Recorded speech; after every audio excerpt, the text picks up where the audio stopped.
Australia. I grew up watching the same TV shows, eating the same food, playing with the same toys as every other kid my age. I was just like any other Australian kid, except when I wasn't. In primary school, there was a special class for non-English speaking students.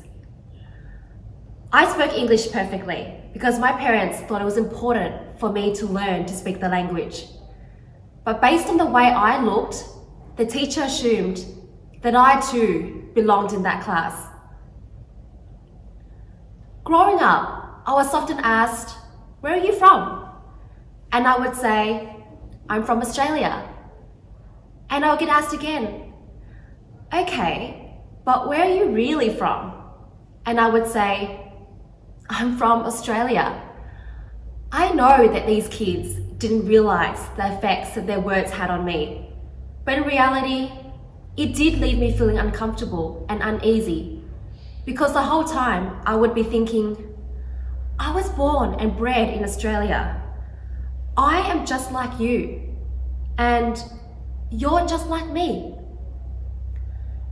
In high school, 5 out of 100 students had black hair, small eyes, yellow skin, and a funny surname like mine. I knew that I was different, and I knew that I spoke with a slight Asian accent. When you're growing up as a teenager, you try everything you can to fit in. I didn't like Aussie football, for example, but I still picked a local team to support because that was the popular thing to do. I made sure that my lunchbox, my water bottle was the same as everyone else's. I even insisted that my mum and dad buy me the same backpack so that I didn't stand out. Growing up as a teenager is already hard enough, but when you're trying to fit in and when you're trying to pretend to be someone else, it's even harder. And that's what I did. But I always felt like a misfit. And I know I wasn't the only one. In Australia, Asian students report the highest number of insults and name calling on the basis of their background.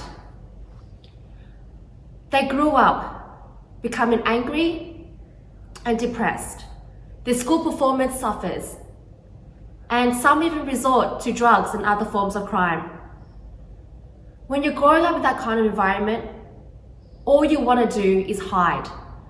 A lot of my family members and my friends changed their Asian names to an Anglo-Saxon name, so that was easier to pronounce. When it came time to apply for jobs, that was the name that they used in their CVs. They did this out of a desperate need to fit in. Research done decades ago and confirmed many times since that a white-sounding name provides a prospective candidate a higher chance of being called for an interview. My name was fine, and I got good grades, so I consider myself one of the luckier ones. But it didn't get any easier for me. I got into a reputable law school and became a lawyer. As a lawyer, I remember once walking into a boardroom. I was giving advice to my clients. It was a big case that we were working on, and I knew that we had spent countless of hours working on it and that our arguments were solid. As I was explaining the case to my clients, I noticed that they were looking at me funny, and so I asked, "Is everything okay?" And the response that I got was, "Everything's fine. We just don't normally see lawyers like you in these kind of meetings." And that is when I looked around and realized that I was the only young, female, Asian-looking person in the room. People tend to forget the difficulties and the challenges that women face in the workplace. Wear a skirt and you're accused of being unprofessional. Dress neutrally and you're accused of being too masculine. And what about all the corporate events that gets held on golf courses or boozy lunches in the corporate suites at a football match that's then followed by trips to the casino or the strip club. It's not exactly every woman's idea of fun, but these kind of events happen, and it's a known fact that women are invited, and it's at these events that relationships get built and decisions get made without our involvement. I truly believe that there is good in every person, that it isn't anybody's intention to go out of their way to hurt or offend another person. But a lack of intention is not an excuse. When we get into a car, we're expected to drive responsibly. And when we crash, we're expected to pay the damage, whether or not it was our intention to do so. I know this because that's what happened when I got my first car. But right now, every day, careless words and careless actions affect those around us who hear them. And the reality is, we all pay the cost for it. It creates bad educational environments and even worse workplaces. The emotional stress and the mental stress hurts our children's potential and impacts the workers' performance.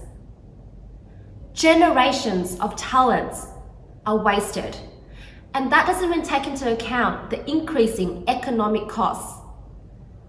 On average, an exit employee costs 33% of their annual salary, and that doesn't even take into account the costs on the culture for the people that are left behind. Changing this is not easy, but it starts from speaking up and sharing stories like the ones that I've shared with you today. We need to look beyond a person's name, gender, age, the way they dress, the way they speak, and embrace the uniqueness and the beauty of each and every person underneath the surface. We need to keep telling these stories until they become ancient history. We need to keep telling them until they're no longer relevant, and until we can honestly say to each other and to every other person we meet that I am just like you and that you're just like me.